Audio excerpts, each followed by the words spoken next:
Merci, Monsieur Tabar, mesdames et messieurs. C'est avec un grand plaisir que je viens vous dire quelques mots à l'occasion de ce colloque. Je crois que c'est le troisième qui a été inauguré par Monsieur Piotet, qui travaillait chez nous au département et qui jouit d'une retraite heureuse sur une île, mais qui pense encore à nous et qui vient de temps en temps nous trouver.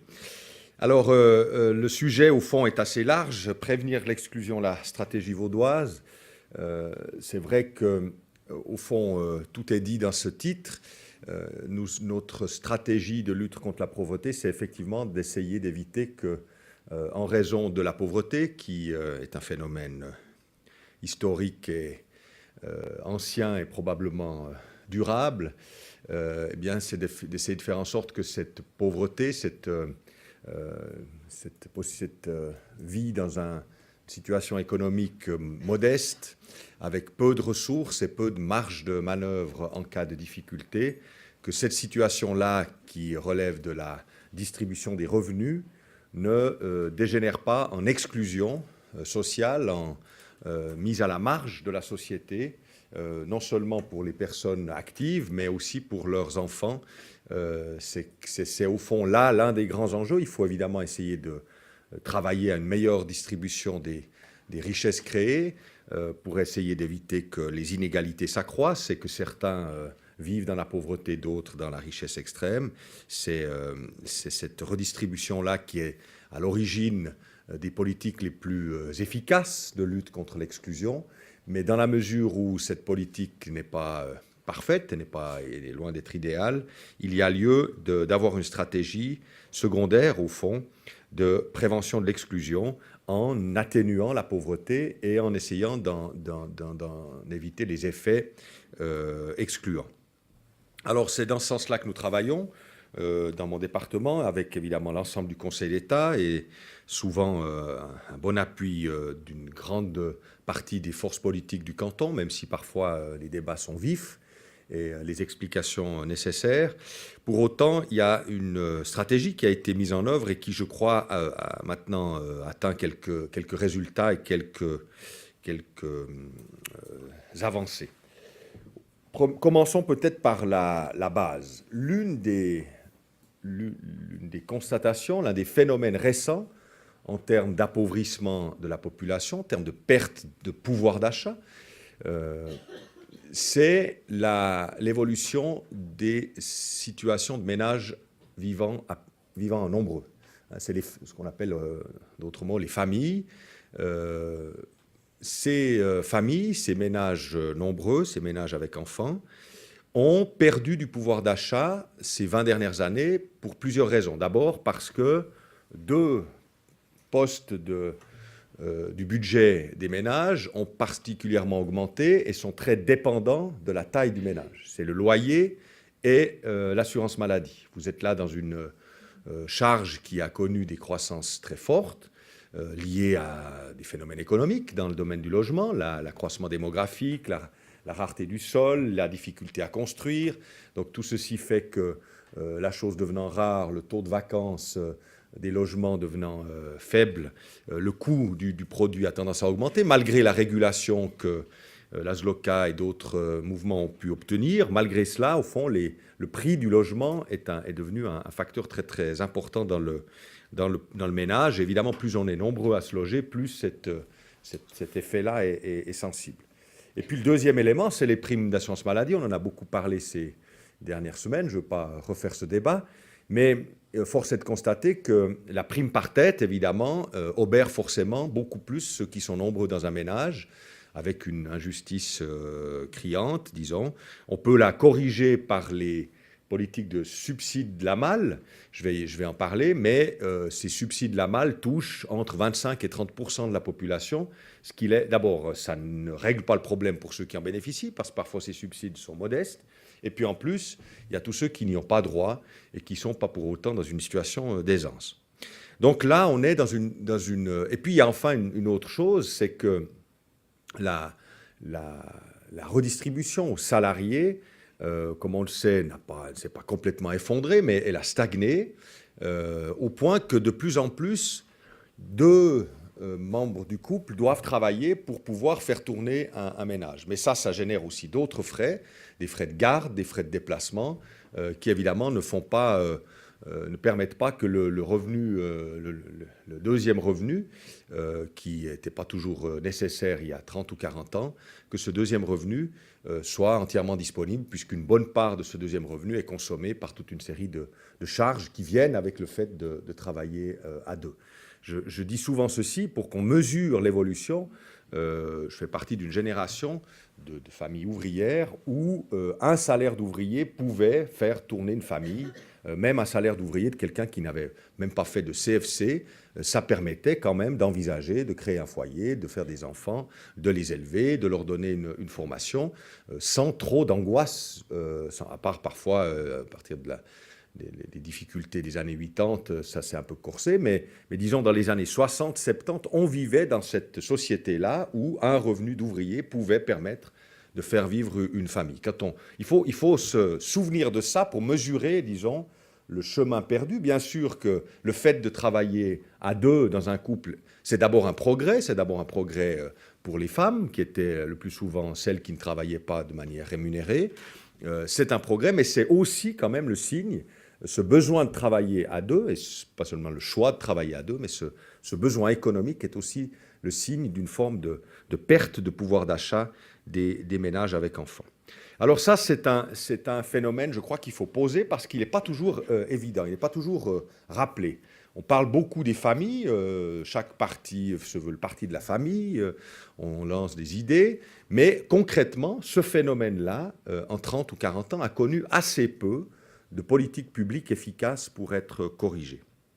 Alors nous avons essayé de le faire, notamment en travaillant fortement sur les allocations familiales. On peut dire que à la fin de la législature, en 2017, nous aurons à peu près doublé le montant des allocations familiales dans le canton de Vaud. Elles étaient à 170 francs pour jeune en formation et 140 francs pour un enfant de moins de 16 ans il y a encore une petite décennie. Nous allons arriver en 2017 à 250 francs pour un enfant de moins de 16 ans et à 350 francs pour un jeune en formation. Donc vous aurez pu voir le chemin parcouru, c'est près du doublement. Pour une famille avec 2 enfants, eh bien c'est à peu près, ça fait à peu près 2000 francs par enfant de plus par année à disposition. Si on en a 2, ben, on double le chiffre. Donc on est dans une situation où on a pu, avec ces allocations familiales, dans une période où l'inflation était faible, c'est-à-dire où cette évolution est une vraie évolution du revenu net, au fond du revenu disponible, nous avons pu, et pour toutes les familles, sans bureaucratie, sans démarche administrative à mener, pour toutes les familles, nous avons pu ainsi combler une partie, évidemment, une petite partie du désavantage qu'il y avait à vivre en ménage avec enfants. C'est évidemment pas ça se fait pas d'un simple coup de cuillère à peau, il faut convaincre. Les allocations familiales, comme vous savez, sont à la charge des employeurs. C'est la raison pour laquelle nous essayons d'articuler cette politique de renforcement du revenu des ménages avec enfants avec les discussions autour de la fiscalité des entreprises. Il nous semble qu'il y a là un lien, même si certains le contestent, il y a un lien dans la mesure où, au fond, en soulageant les prélèvements fiscaux sur ces entreprises-là, nous n'avons pas de marge de manœuvre pour le faire sur les personnes physiques. Pour que les personnes physiques et les familles bénéficient tout de même de la bonne situation économique et financière du canton, il y a lieu d'inviter les entreprises à contribuer, au fond, à l'augmentation du pouvoir d'achat des ménages avec enfants de manière efficace. Et il nous semble que l'instrument des allocations familiales est le plus efficace. C'est pour ça que nous envisageons, après avoir atteint ces chiffres, 250-350 francs en 2017, nous en sommes aujourd'hui à 230 et 320, sauf erreur. Eh bien, après avoir atteint ces chiffres-là en 2017, nous continuerons en envisageant d'atteindre 280 francs pour les jeunes de moins de 16 ans et 380 francs pour les jeunes de 16 ans et plus en formation. Donc, c'est des augmentations qui devraient nous situer à peu près à 80 francs au-dessus du minimum national, puisque, vous le savez, le minimum national est à 200 francs. Donc, à 80 francs au-dessus du minimum national, c'est-à-dire à plus de 1000 francs au-dessus sur l'année, et puis à 130 francs au-dessus du minimum national pour les jeunes de 16 ans et plus en formation. Ça commence à être une politique familiale, je crois, vraiment marquée, et en comparaison européenne aussi, même avec la France, qui était souvent, évidemment, pour nous un modèle dans ce domaine, nous avons pris désormais de l'avance, puisque je crois que les allocations familiales en France tournent autour des 200 €, un peu moins, je crois. Donc on est là dans une situation où nous avons rattrapé un important retard. Ces montants-là sont conçus pour ceux qui ont des familles de 2 enfants. Vous savez que dès le 3e enfant, il y a un supplément encore qui s'ajoute pour chaque enfant de l'ordre de 140 francs par enfant et par mois. Donc c'est, je crois, une politique familiale qui a maintenant pris une certaine envergure. Et qui donc, évidemment, a un effet préventif. Parce que c'est clair que si nous arrivons à faire que les familles ou les ménages avec enfants aient un revenu suffisant tiré du travail, eh bien nous pouvons essayer d'éviter qu'ils aient recours aux logiques de soutien social, même si les allocations familiales sont une forme de la politique sociale, mais enfin c'est une forme les plus légères, les plus simples. Dès le moment où il faut commencer à entrer dans une démarche de demande, il faut évidemment déstigmatiser.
Des subsides, la malle en moins de 10 ans.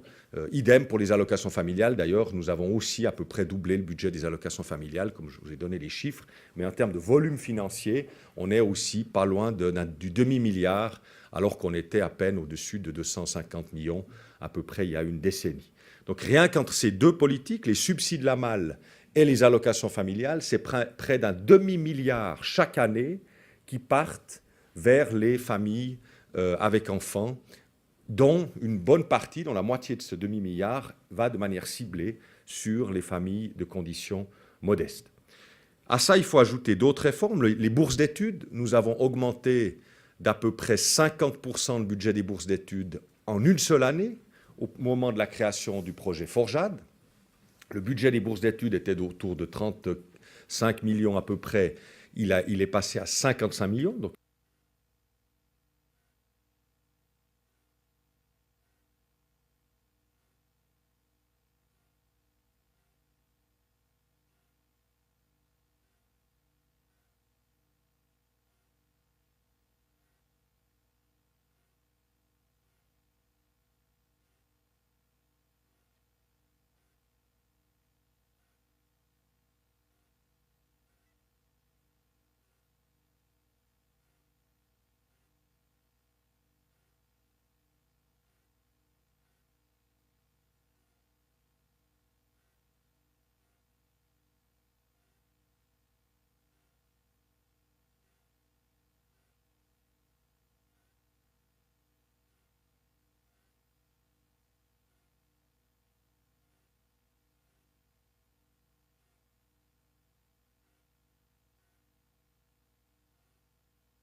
n'avait pas comme logique, c'est un peu surprenant de voir sa voix. Donc les bourses n'avaient pas comme logique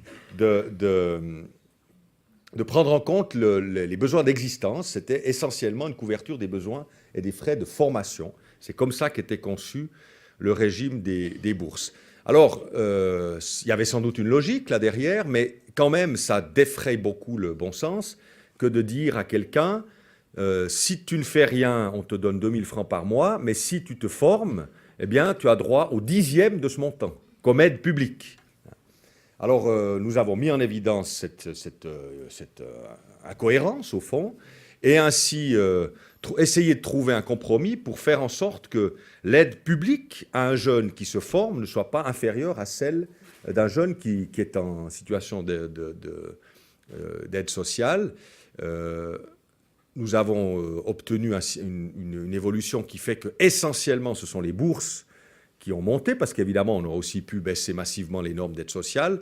Ça n'a pas été fait. On a en gros appliqué les normes XIAS pour les jeunes de 18-25 ans. Donc il y a eu une légère baisse des normes d'aide sociale, une petite baisse aussi sur le montant pris en charge pour leur loyer. Mais en gros, nous avons rapproché ces normes d'aide sociale pour les 18-25 ans de la pratique qui était développée pour les boursiers indépendants. C'est-à-dire qu'en fond, on a calqué les normes d'aide sociale sur les normes des boursiers indépendants, à peu de choses près, ce qui évidemment était aussi assez évident à faire. Disons, on voyait guère pourquoi il fallait des aides ou un minimum vital supérieur au RI plutôt que dans le régime des bourses pour indépendants.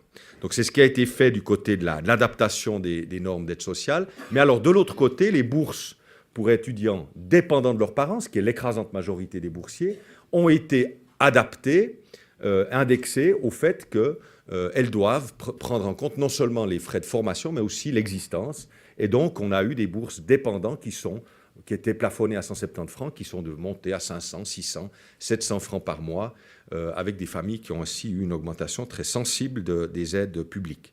Donc là aussi, une façon d'essayer de prévenir l'exclusion par le soutien à la formation. Nous savons que l'une des inégalités les plus choquantes, c'est celle qui s'en prend à l'égalité des chances.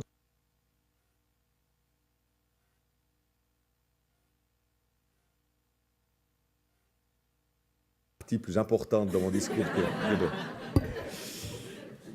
que voilà, ça c'est les bourses d'études. Je glisse évidemment là-dessus sur le programme Forjad, parce que dans la mesure où nous avons créé cette cohérence entre le régime d'aide sociale et les régimes de soutien aux études conçues au sens large, puisque vous savez que la majorité des aides, des bourses d'études sont en fait des bourses d'apprentissage. Hein, donc ce sont pour beaucoup d'entre eux des apprentis qui ont profité de ces aides, pas seulement des étudiants à l'université.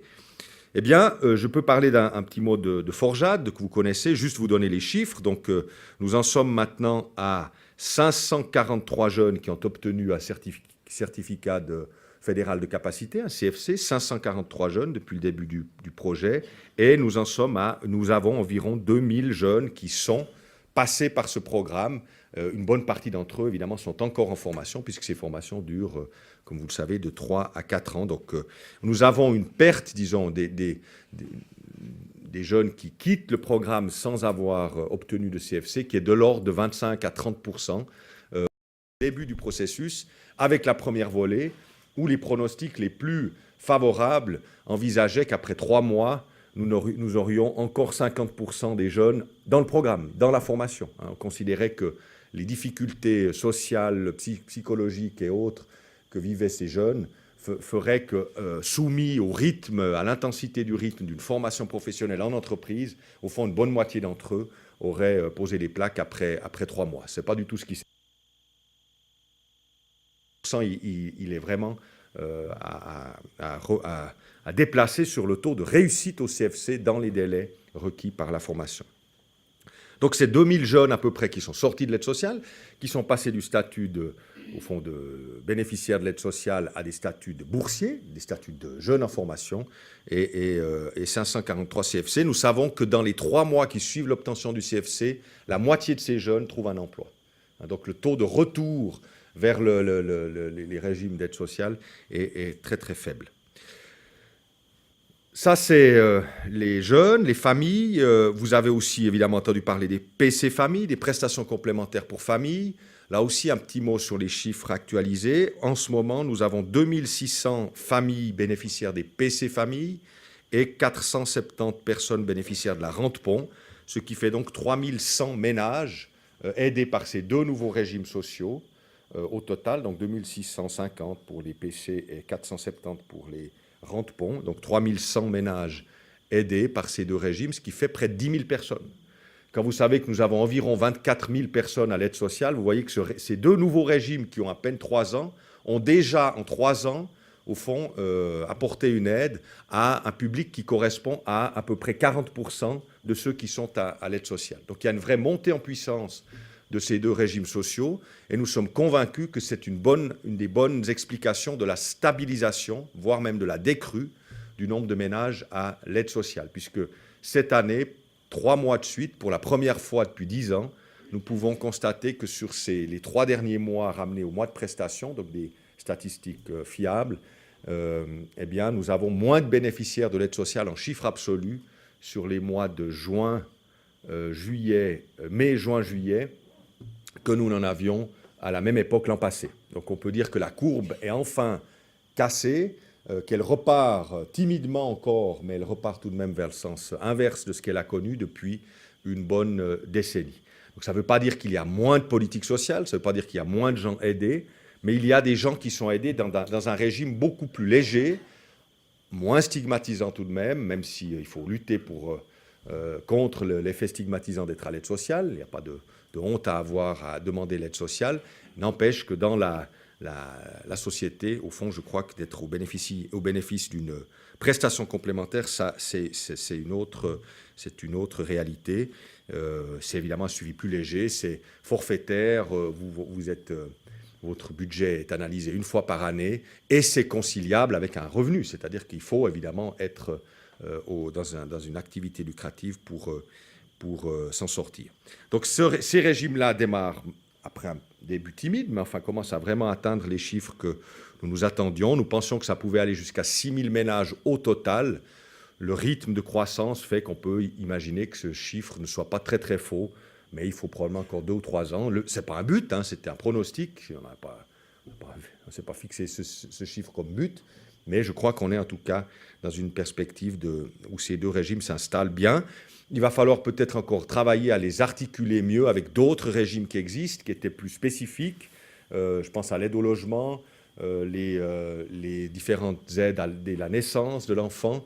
Il y a des systèmes encore trop lourds et pas toujours très, très logiques. C'est des réglages plus fins qu'il faut faire avec d'autres régimes sociaux qui sont de plus petite importance, probablement vers le développement des PC familles et le fait qu'on évite d'avoir des doublons, que la même situation soit aidée par deux régimes, évidemment en essayant d'éviter toute perte pour les bénéficiaires. Nous avons aussi à travailler sur la prévention pour les familles avec des enfants qui viennent d'arriver, pas seulement du point de vue économique. Je crois que maintenant nous avons entre les allocations familiales, les subsides qui ont essentiellement été développés dans le sens des familles qui travaillent et la politique des PC, nous avons à nous préoccuper pas seulement des aspects économiques, mais aussi du risque d'exclusion que fait naître la précarité, la pauvreté, mais aussi l'absence de lien social autour des familles. On l'a vu avec les jeunes apprentis de forgeade. Au fond, qu'est-ce qui fait que ces jeunes n'avaient pas décroché, n'avaient pas pu entrer dans le monde de l'apprentissage? On a vu que ce n'était pas du tout des incompétences, des incapacités personnelles. À partir du moment où ils ont eu cette chance, ils l'ont saisie et les taux de réussite sont équivalents, voire supérieurs à ceux de jeunes qui n'ont pas été au bénéfice de ce programme. Donc on n'a pas du tout de signe d'une incompétence particulière de ces jeunes qui étaient à l'aide sociale. Ils ont effectivement bénéficié d'un coaching prévu dans le programme, mais alors bien sûr qu'on est tout à fait sûr que ce coaching a apporté quelque chose, n'empêche que sur des jeunes qui seraient complètement dépourvus de compétences, même le meilleur des coachings n'aurait probablement pas suffi. Donc, ce n'est probablement pas des incompétences individuelles qui faisaient que ces jeunes ne trouvaient pas leur chemin dans l'apprentissage, mais une grande explication est probablement dans l'absence de réseau familial. Et si on réfléchit sur la façon qu'ont les jeunes de trouver leur place d'apprentissage, leur premier contrat d'apprentissage, on voit bien que sur ceux qu'on connaît, très souvent, c'est l'oncle, c'est le papa, c'est le copain de foot du père ou de la mère, etc., qui a contribué, c'est ce réseau familial qui a contribué à trouver le premier contrat d'apprentissage. Et ce réseau-là, il fait défaut pour toute une série d'enfants de la migration récente, pas des migrations anciennes, parce que là, ce réseau existe, il est souvent très fort, mais pour toute une série de jeunes issus de la migration récente, des requérants d'asile ou des personnes qui sont arrivées récemment dans notre pays, notamment du continent africain, eh bien, ce réseau-là fait défaut. Et c'est le rôle du service public, des politiques d'insertion, qu'au fond, de pallier cette absence de réseau familial. Et c'est comme ça que ça s'est passé avec Forjad. Au fond, c'est en orientant ces jeunes pendant les 6 mois des mesures d'insertion des MIS, au fond, des mesures d'insertion socio-professionnelle. C'est pendant le fait qu'ils étaient chez nos partenaires, Caritas, CSP ou d'autres, Oseo, etc., qui, eux, ont ce réseau de partenaires employeurs dans leurs donateurs, dans leurs connaissances. Eh bien, au fond, on a recréé autour de ces jeunes un réseau, et les premiers stages ont pu être possibles. À partir du moment où vous créez le contact entre le petit patron et le jeune, bien toute une série aussi d'idées préconçues, éventuellement de discrimination peuvent s'estomper parce qu'on est face à une personne et plus face à une image de cette personne. Donc c'est ça qu'on a pu voir. Ce réseau-là est très important. Alors comment faire un service public qui pallie cette absence de réseau? C'est pas très simple. On a, je crois, trouvé les chemins avec Forjad. On n'a pas gagné la bataille, il faut encore continuer, mais on a trouvé toute une série de stratégies qui marchent. Il faut le faire maintenant en amont. Il faut le faire en amont, dès les débuts de la scolarité. Et là, nous avons enclenché, avec Mme Knupfer, un projet qui s'appelle Petit Pas, qui consiste à essayer de s'approcher des familles dont on pense qu'au fond, tout indique qu'il n'y a pas de contact, qu'il n'y a pas de relation avec l'entourage, avec le quartier, que les enfants peuvent risquer de manquer de stimulation, de contact, et donc d'entrer dans le milieu scolaire déjà avec une difficulté et quelques handicaps. Et ce programme-là est assez novateur, il a été testé en Suisse alémanique. Nous voulons le faire d'emblée, l'appuyer d'emblée sur un réseau d'identification des situations qui soit flächendeckend, comme on dit en allemand, c'est-à-dire qui couvre l'ensemble du canton, de ne pas simplement aller comme ça piquer quelques dizaines de familles au hasard des recommandations, mais vraiment de s'appuyer sur un réseau de repérage des situations qui soit de bonne couverture. Et là-dessus, nous nous appuyons sur les infirmières de petite enfance qui vont visiter les familles dès la naissance et, au fond, qui peuvent organiser des visites à intervalles réguliers dans la mesure où elles peuvent sentir qu'il y a un risque là qui pourrait survenir. Donc c'est en s'appuyant sur ce réseau d'infirmières de petite enfance que nous pouvons ensuite référer des situations vers l'équipe Petit Pas. Le programme commence à Lausanne. Et puis enfin, dans les perspectives, puisque là j'ai un peu achevé les choses que nous avons faites, en résumant évidemment, dans les perspectives, il faut travailler pas seulement sur la définition de la politique sociale, sur l'organisation des prestations, il faut vraiment travailler sur l'accès à ces prestations. C'est probablement maintenant, plutôt que d'augmenter les barèmes, j'ai vu ça au fond quand on est dans le... Si on applique le barème des subsides la malle sur la distribution des revenus du canton, normalement, à peu près, on devrait avoir le double de bénéficiaires. Donc au fond, ça ne sert plus à grand-chose d'augmenter le barème.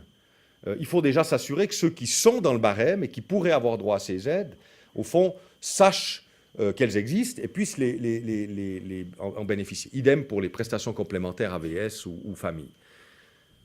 Évidemment, les gens sont libres de demander une aide ou pas. Ils sont libres d'essayer de vivre sans ces aides et il ne s'agit pas pour nous en aucune manière de les contraindre à demander une aide, mais ce qu'on voudrait éviter, c'est que des gens vivent dans la difficulté par manque d'informations sur l'existence de ces aides ou par peur de les demander ou par incapacité de trouver les chemins qui ne sont pas toujours simples, il faut quand même le dire, pour obtenir ces aides.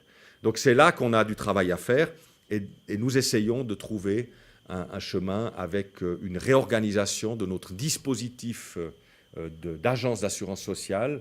Ce dispositif d'agence, c'est une grande chance. Il est très décentralisé, il y a je crois encore une 60aine d'agences dans le canton, proches des communes, proches du réseau que représentent les communes, qui connaissent souvent, notamment dans les milieux ruraux, bien leur population. ces agences font aujourd'hui, pour une part, du travail de conseil, bien sûr, mais aussi beaucoup de travail, au fond, de passation de dossiers, d'enregistrement de demandes et de transmission de ces demandes. Et là, il nous semble que cette activité-là pourrait être avantageusement remplacée par quelques régionalisations ou par ce qu'on appelle la cyberadministration, mais ça consiste simplement à pouvoir obtenir à déposer une demande de subside en ligne. Ça ne semble pas être hors de portée des avancées technologiques.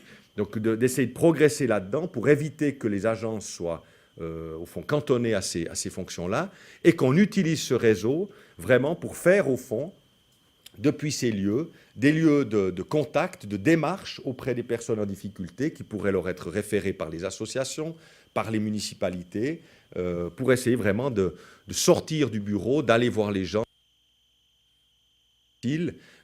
pour aider les personnes à faire des demandes si elles en ressentent le besoin. Là, il y a une des perspectives que nous envisageons de développer ces 2 ou 3 prochaines années. Pour la prévention de l'exclusion, on en est toujours là. Il s'agit vraiment, s'agissant du RI, je vais finir sur le RI, sur l'aide sociale. J'ai dit que nous avons freiné la hausse, qu'on a enclenché une timide baisse du nombre de dossiers. Pour autant, il reste plus de 20 000 personnes à l'aide sociale, 15 000 adultes à peu près. Donc on est loin d'avoir réglé le problème, parce que je dis souvent que s'il existe un droit à l'aide sociale dans notre pays, et il faut le défendre, un droit à une aide sociale digne, et je me battrai avec, j'espère, le plus grand nombre, contre les atteintes aux normes de cette aide sociale que nous voyons se multiplier dans toute une série de cantons, qui n'amèneront rien du tout du point de vue du phénomène, mais qui simplement seront des mises en cause d'une politique qui, je crois, dans notre pays, peut être un sujet de fierté, parce que nous avons des normes d'aide pour amener au minimum vital qui sont évidemment fortes par rapport à toute une série de pays qui nous entourent. Ce n'est pas du tout du luxe, hein. On ne vit pas dans le confort quand on est à l'aide sociale, loin de là. Mais enfin, c'est vrai qu'en comparaison internationale, nous avons là un bon régime. Il faut le défendre. Nous avons, je crois, les moyens de le faire. Mais pour autant, s'il y a un droit à l'aide sociale qui doit être défendu, je dis parfois qu'il y a aussi un droit à ne pas être à l'aide sociale. C'est-à-dire qu'on doit aussi organiser la politique de soutien pour que les gens qui n'ont pas demandé d'être à l'aide sociale, qui aimeraient bien avoir une vie, au fond, dans le marché du travail, dans une autonomie financière la plus grande possible, que nous les aidions, parce qu'il y a là des politiques qui peuvent être déclenchées et qui marchent. Nous n'avons pas des succès spectaculaires, mais j'aimerais quand même signaler que nous avons testé les mesures d'insertion qui se sont développées dans le domaine de l'aide sociale, et nous constatons qu'à peu près 1 personne sur 2, après ce type de mesures, est soit en emploi, soit en formation. Donc c'est quand même des signaux significatifs. Et on a fait le test aussi d'un groupe qui ne bénéficie pas d'aide sociale. On voit que, parce qu'on aurait pu se dire après tout, peut-être que sans rien du tout, il serait sorti vers l'emploi ou vers la formation, on voit une différence notable, je n'ai plus les chiffres en tête, mais qui montre un avantage marqué pour celles et ceux qui bénéficient de ces prestations d'insertion. Donc cette politique d'insertion doit continuer.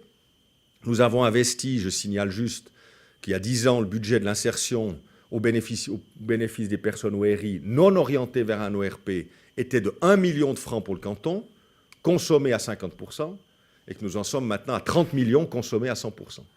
Donc, et ça augmentera encore d'à peu près 2 ou 3 millions pour l'an prochain. Donc le Conseil d'État a multiplié par 30 le budget et par 60 la dépense réelle en 10 ans dans la politique d'insertion. Il ne faut pas non plus surestimer ce chiffre. Il donne à peu près à 3/4 de la population ORI à peu près les mêmes montants que le service de l'emploi avait pour le quart des bénéficiaires du RI qui sont suivis par les ORP. Donc on n'a pas non plus là un budget qui permet de faire des choses sans limite. Mais enfin, on a vraiment remis ce budget à niveau et donc on peut faire des choses. Mais pour ça, évidemment, il faut continuer à concevoir la politique du RI avec tout le plein sens du mot « I », insertion, c'est-à-dire en gros insertion dans le marché de l'emploi, dans le fait de pouvoir obtenir une autonomie financière. C'est évidemment c'est clair, ça a été une évolution du travail social.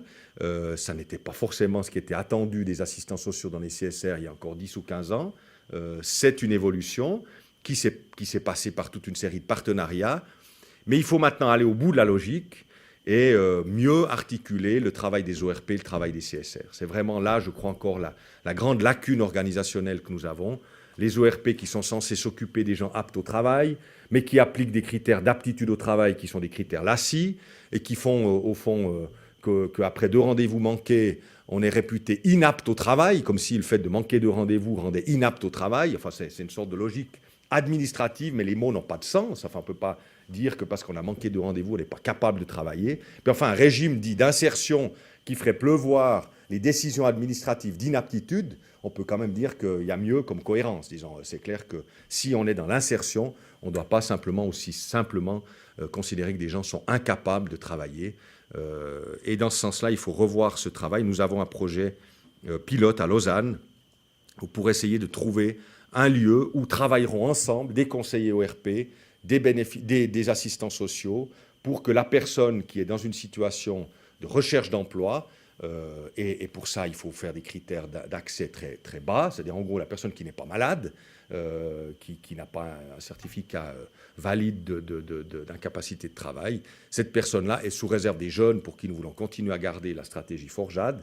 Donc pour les 25 ans et plus, et pour ceux qui ne sont pas malades, nous essayons de faire en sorte qu'il n'y ait plus de critères comme ça d'exclusion de la logique d'insertion, que si c'est le travail social qui doit être prioritaire, eh bien, que les assistants sociaux s'en occupent en priorité, que s'il n'y a pas de problématique sociale ou moins de problématiques sociales, que ce soit le conseiller ORP, puis s'il y a un peu des deux, que le conseiller ORP et que l'assistant social travaillent si possible près l'un de l'autre, qui se connaissent, qui se tutoient, qu'ils n'aient pas besoin de fixer un rendez-vous pour se parler. Et je crois que tout ça, ce sera au bénéfice du travail que nous faisons ensemble. Voilà l'expérience que nous allons tenter à Lausanne.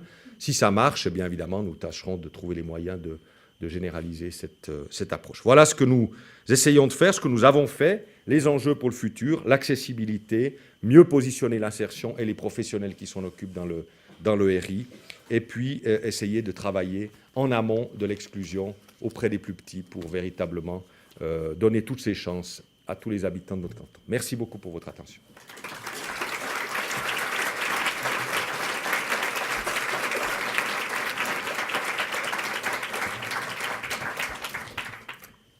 Merci beaucoup, Pierre-Yves, pour ce tableau de la politique sociale menée dans le canton. On a quelques minutes pour des questions, des remarques, des réactions. Les micros vont circuler. Qui veut profiter de la présence du président du Conseil d'État pour lui suggérer ou lui poser une question sur sa politique sociale? Monsieur le Président, vraiment super, bravo, moi je trouve fantastique, j'habite en Valais. Je me suis posé la question, est-ce qu'on pourrait rajouter en plus à ce que vous avez fait, c'est un peu tourné peut-être d'une manière spéciale, c'est en coupant l'herbe sous les pieds pour ce qui est beaucoup discuté sur les abus de l'aide sociale, donc en créant par exemple les inspecteurs sociaux pour déjouer un peu les arguments un peu fallacieux justement Est-ce qu'on pourrait rajouter en plus cet aspect-là pour lutter contre l'exclusion? Alors j'en ai pas parlé, mais on a fait ça, hein, effectivement. Je ne m'en vante pas parce que j'estime que ce n'est pas l'élément central de notre politique, mais on a, je crois, là-dessus, on a maintenant, je crois, une dizaine d'inspecteurs sociaux dans le canton. Donc c'est des personnes qui sont mobilisées par les assistants sociaux, les adjoints administratifs des CSR, pour aller faire des enquêtes de terrain si on a un soupçon de fraude. On peut estimer qu'à peu près une enquête sur 2 débouche sur un constat de fraude, donc les soupçons sont quand même souvent validés. Voilà, on assume cette politique. Je sais qu'elle est parfois, c'est pas la plus, encore une fois, c'est pas celle sur laquelle je fais le plus de communication. D'ailleurs, je pense qu'il ne faut pas faire trop de communication en général, mais là-dessus, c'est pour moi, comme vous dites, au fond, une manière de défendre le dispositif, parce que si on arrive à laisser croire que au fond, démissionne face à la fraude, alors c'est clair qu'on crée le climat pour ramener toutes ces normes au plus bas possible. D'ailleurs, il y a des gens très à droite qui nous disent, mais au fond, vous devriez désinvestir dans l'insertion, dans le contrôle, dépenser beaucoup moins pour l'administration et l'insertion, et puis simplement mettre un niveau de normes qui fasse que personne n'ait envie d'être à l'aide sociale. Donc, au fond, baisser simplement les normes au niveau européen. Voilà, ça, pour moi, c'est le vrai. Je ne crois pas à un modèle où il y aurait notre niveau de prestation et pas de contrôle. Je pense que ceux qui défendent ce modèle-là n'ont aucune chance d'être majoritaires. Et donc, quand on n'est pas majoritaire dans une démocratie, ma foi, c'est pas ça qui se passe. Et puis, par contre, je pense qu'il y a une alternative à la politique que nous faisons, c'est celle de baisser massivement les normes et puis de désinvestir dans le contrôle et l'insertion. Et si on veut vraiment pouvoir défendre ces normes et ce bon niveau de prestation, encore une fois, pas confortable, mais bon, je pense qu'il faut apporter quelques sécurités. Nous ne faisons pas que des enquêtes de terrain, nous faisons aussi des croisements de fichiers. Nous avons croisé le fichier AVS avec le fichier du RI, le fichier fiscal avec le fichier RI, évidemment avec les accès, les autorisations en bonne et due forme. Et là, ce qu'on constate, c'est c'est aussi une manière de faire ce travail, de pouvoir relativiser le phénomène. Parce que franchement, quand vous avez des accès aux fichiers, il n'y a plus beaucoup de choses qui peuvent nous échapper. Bien sûr, il y a le paiement de main à main, ça, c'est toujours difficile. Mais la vraie fraude structurée avec un job et puis l'aide sociale à côté, en principe, l'AVS le sait. Parce qu'en principe, les employeurs craignent quand même de ne pas payer l'AVS, c'est une infraction pénale. Donc, et là, qu'est-ce qu'on constate? On constate qu'il y a entre 10 et 15% de dossiers qui présentent des revenus non déclarés, mais pour une matérialité qui est inférieure à 5% des aides octroyées. Alors, nous faisons ces contrôles, on réclame les remboursements, on fait les plaintes quand il faut les faire, mais la matérialité de cette fraude ne pèse que, c'est au fond 6 mois de croissance après la révision de la LACI. L'impact global de la fraude, c'est à peine 6 mois d'impact de la dernière révision de l'assurance chômage. Pour remettre ça en perspective. Alors voilà, donc c'est effectivement un aspect que nous prenons en compte. Merci.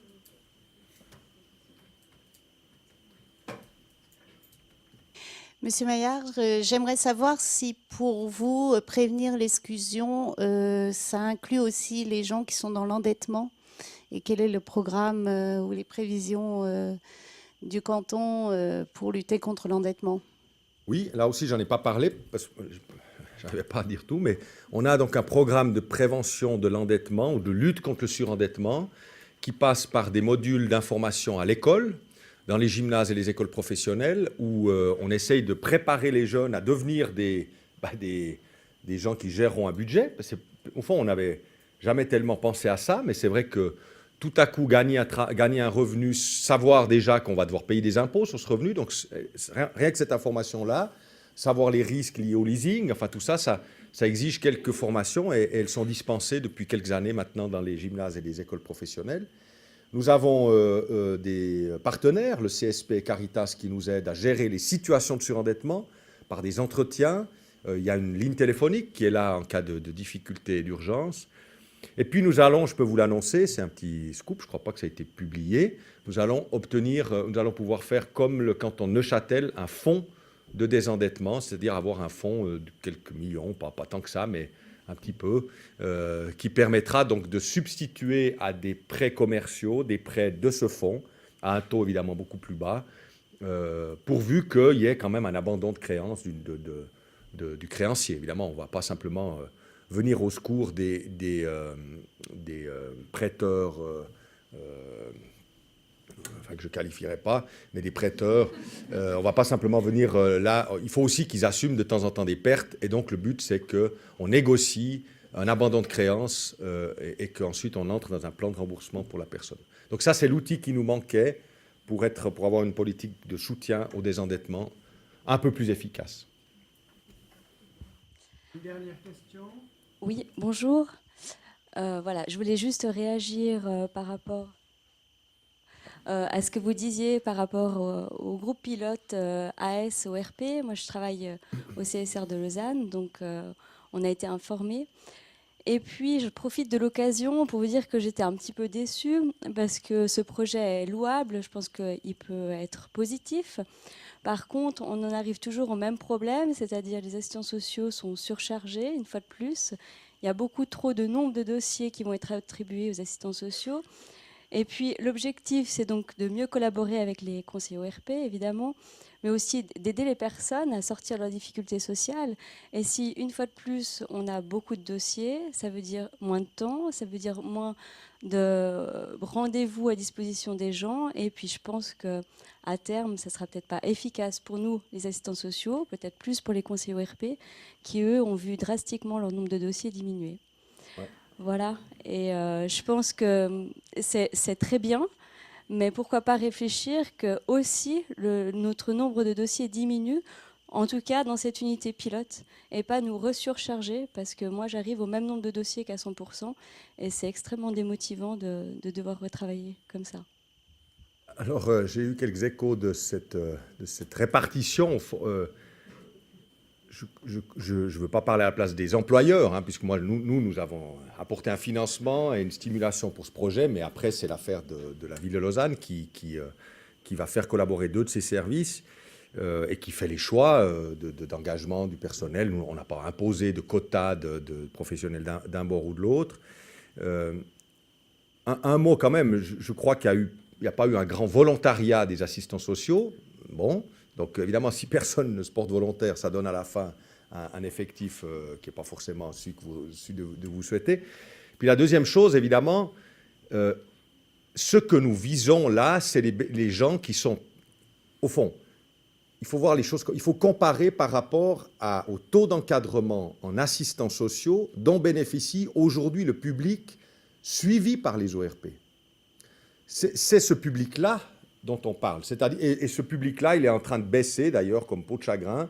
On est, je crois, à peine maintenant à 22% de gens qui sont suivis par un ORP. Ce public-là, faites la comparaison, aujourd'hui, le volume de soutien, d'heures de soutien par un assistant social, à partir du moment où il est suivi par un ORP. Si vous arrivez à moins avec le nouveau projet, je vous donne raison. Et on demandera qu'on renforce les effectifs d'assistants sociaux.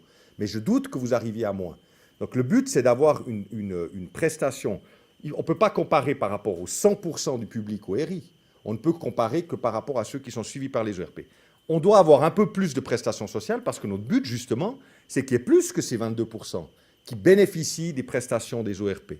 Je rappelle juste qu'il y a une injustice crasse à avoir à peu près 80% des bénéficiaires du RI qui ne sont pas suivis par un ORP. On peut apprécier ou pas le travail des ORP, ce n'est pas le problème, du point de vue du bénéficiaire. C'est là que vous avez la liste des emplois disponibles. Plasta, c'est les ORP qui ont le monopole de l'accès.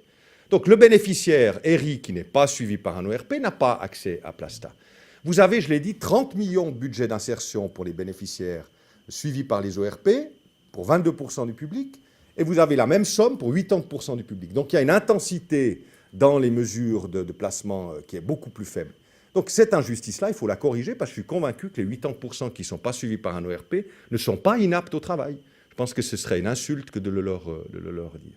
Donc c'est ça qu'on essaie de viser. Maintenant, les réglages, moi je vous dis, vous savez, madame, tout ce que j'ai annoncé là, qu'on a fait, je dois quand même dire qu'il y a assez peu de ces mesures qui ont été accueillies dans l'enthousiasme. Parlons-nous franchement. Hein. Parlons-nous franchement. Elles n'ont pas toujours été accueillies dans l'enthousiasme. Même Forjade, il y a quand même un peu une tendance, peut-être, à recevoir les innovations forcément avec crainte et appréhension et déception. Vous ne pouvez pas tellement être déçu d'une expérience qui n'a pas encore commencé. Donc, je dirais, donnez-lui sa chance, dites ce qui ne va pas, faites-nous un courrier pour nous dire qu'il faut renforcer, etc. On examinera ça, mais j'aimerais qu'il y ait un tout petit peu, pour une fois, un appétit, disons, de ces réformes. Voilà.